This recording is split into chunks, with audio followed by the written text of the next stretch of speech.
देखिए मैं sample size की बात करता हूँ ना, एक का अभी छोटा सैम्पल साइज है, यानी कि बाबर आजम 100 इनिंग्स खेले हैं शायद, और दूसरा खेले हुए कोई 300 इनिंग्स। विराट कोहली जब खेलने आते हैं तो आप कमेंट्री करना चाहते हैं, क्योंकि आपको पता है कि आंखों में आंखें डालेंगे और ये इनकी जो शॉट्स हैं वो लाजवाब हैं। विराट कोहली कंपैरिजन मेरे हिसाब से गलत होगा। विराट कोहली जितना फिट एथलीट नहीं है कोई और। सही। लेकिन विराट कोहली ने जिस जगह पे आके परफॉर्म किया वो रिकॉर्ड आप कैसे तोड़ सकते?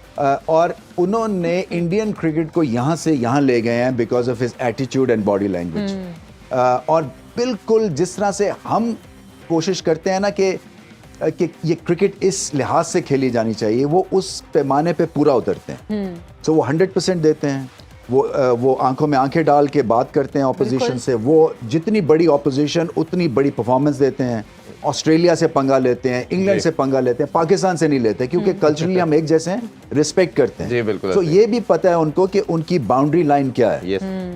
और फिर उसके बाद उनका जो सैंपल साइज है ना परफॉर्मेंस का, वो बाबर आजम से ज्यादा है। सैंपल साइज से मुराद ये कि बाबर आजम ने अगर 100 मैच खेले हैं तो उन्होंने 400 मैच खेले हैं। बिल्कुल। और बाबर आजम का जो रियल टेस्ट होगा कि 400 मैच के बाद क्या इस परफॉर्मेंस को वो लेके जा सकेंगे या नहीं। विराट कोहली ने करके दिखा दी। देखिए बहुत बड़ी बात है कि भारत में सचिन तेंदुलकर को ऑलमोस्ट भुला दे कोई, और एक नया सुपरस्टार निकले जो कि उसके लेवल का या उससे बड़ा हो, क्योंकि इनसे बड़ा रन चेजिंग एसेट भारत को नहीं मिला। और सर आप बिल्कुल एक बात बिल्कुल ठीक कह रहे हैं कि मतलब आपका असल इम्तिहान वो होता है कि जब आपने एक लंबी इनिंग खेली हो और उसके बाद भी आपकी परफॉर्मेंस वैसी रहे, क्योंकि अक्सर लोगों की कुछ सालों के बाद परफॉर्मेंस वैसी नहीं रहती है। और फिर देखिए डिस्ट्रैक्शंस कितनी है वहाँ पे, प्रेशर और किस्म का है। बाबर आजम में प्रेशर है, यहाँ पे फैंस जब उनसे एक्सपेक्टेशंस लगाते हैं। इंडिया में जो एक्सपेक्टेशंस का एक माउंट एवरेस्ट पहाड़ है, और वो आपको फेल होते देखना ही नहीं चाहते हैं। तो वो आप एक पूरी 1 बिलियन या 1.5 बिलियन लोगों की एक्सपेक्टेशंस के साथ फील्ड में उतरते हैं। बिल्कुल। और failure is not an option. फिर आपकी scrutiny, private life, public life, जो आप जिस तरह कपड़े पहनते हैं, जिस तरह एयरपोर्ट में है, किसी ऑटोग्राफ वाले को ऐसे कर दिया, वो हेडलाइन बन जाती है। तो इस लिहाज से वो बहुत बड़ा एक उनके ऊपर प्रेशर है compare to what Babar has to go through. और जैसे आपने भी बात की कि जो उसकी यूनिकनेस है, वो मेरा ख्याल है चेस करते हुए मैच विनिंग इनिंग्स जो है ना, वो उनको ग्रेटेस्ट बनाती है, जो तेंदुलकर से ऊपर लेके गई। तेंदुलकर के स्टैट्स सब जानते हैं, के खिलाफ खेल गए वर्ल्ड कप में, इनिंग खेल गए। वो मतलब मेरा अमर हो गया ना। कहने की बात ये है कि वो अगर मैच हार जाते तो पाकिस्तान आज कहां से कहां, मतलब वो हमारे लिए ग्रेट रेफरेंस पॉइंट बनता वो मैच।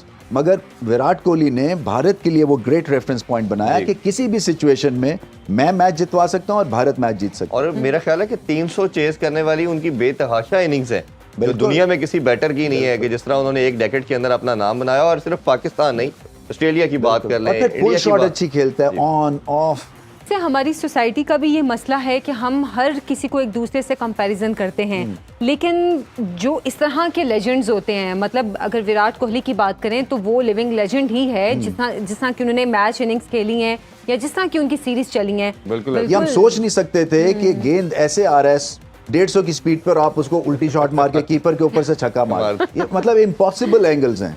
तो ठीक है, बाबर आजम को ये टाइटल दिया जाता है कि वो दुनिया के नंबर 1 बैटर है, लेकिन जहाँ पर हम बड़े मैचेस देखते हैं, क्रंच मैचेस देखते हैं, उसमें वो परफॉर्मेंस नहीं कर पाते। नेपाल जैसी टीम और छोटी जो टीम्स होती हैं, जो ज़ाहिर नई टीम्स होती हैं, उन पे तो उनका परफॉर्मेंस हमें अच्छी नज़र आती है, रन्स भी ज़्यादा कर लेते हैं, लेकिन जो मेन मैचेस हैं उसमें उनकी परफॉर्मेंस नहीं होती। लेकिन विराट कोहली ने जिस जगह पे आके परफॉर्म किया वो रिकॉर्ड आप कैसे तोड़ सकते हैं? अगर हमने जैसे कल डिस्कस किया था आपको कि 2022 के एशिया कप में सिर्फ 54 रन स्कोर किए थे बाबर आजम ने, तो अगर मैं 2022 का एशिया कप देखता हूं तो हमारा बाबर आजम ने सिर्फ 10 रन बनाए थे इंडिया के खिलाफ, तो उन्होंने 60 रन किए थे 44 गेंदों पे।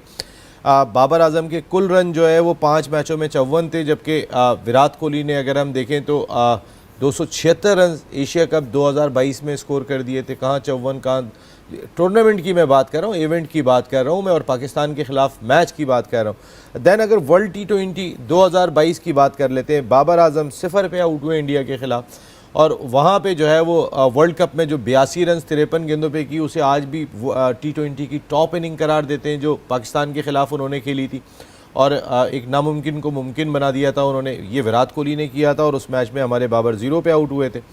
और अगर मैं वर्ल्ड कप में रन्स देख लेता हूँ तो मुझे 2022 वर्ल्ड कप में 254 रन्स दिखाई देते हैं, टॉप स्कोरर बने थे विराट कोहली उस इवेंट के।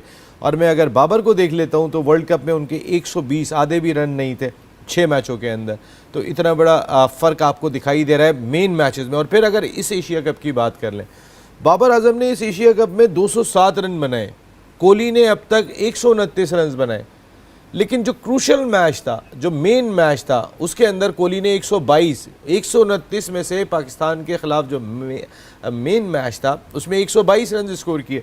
हमारे बाबर आजम की अगर हम परफॉर्मेंस देखते हैं तो उन्होंने 10 रन बनाए।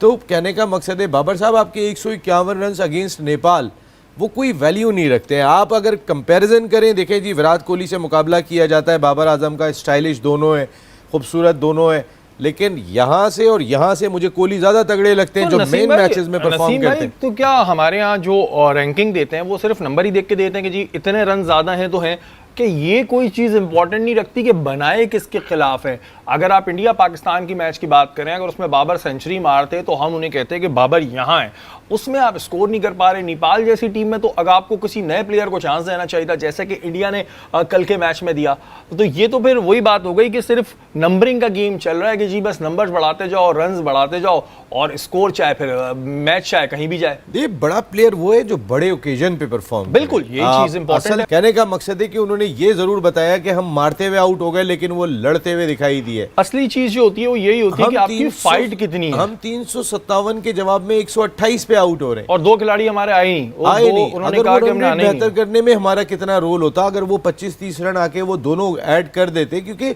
आप बॉलिंग थोड़ी कर रहे हैं। नसीम शाह हिटिंग अच्छी कर लेते हैं। नसीम शाह का ये है कि वो उन्होंने अफगानिस्तान के खिलाफ भी मैच जितवाया था, तो अगर हिटिंग ही करनी थी तो बोलते कि भाई जाओ अब ग्राउंड में जो तुमने धमाल डालना है डालो। आपको पता है इंडिया कितना रिलैक्स था, इंडिया इतना रिलैक्स था वो तो मैच जीत गए थे। ऐसे में अगर आप 30-40 रन इधर उधर मार के कर देते तो आपका रन रेट श्रीलंका से बेहतर हो जाना था।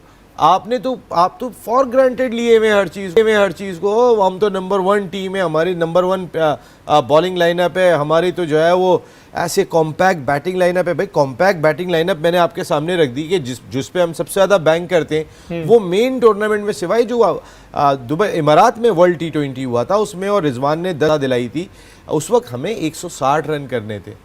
देखिए आज इस वक्त आपका और नसीम भाई फिर वही बात होती है ना कि ठीक है आपने हमें 1 फतह दिलवाई, 2 फतह दिलवाई, लेकिन पूरी जिंदगी तो हम उस पर नहीं तकिया कर सकते ना। क्रिकेट तो वक्त के साथ चल रही है, जैसे वक्त अभी गुजर रहा है तो चलता रहेगा।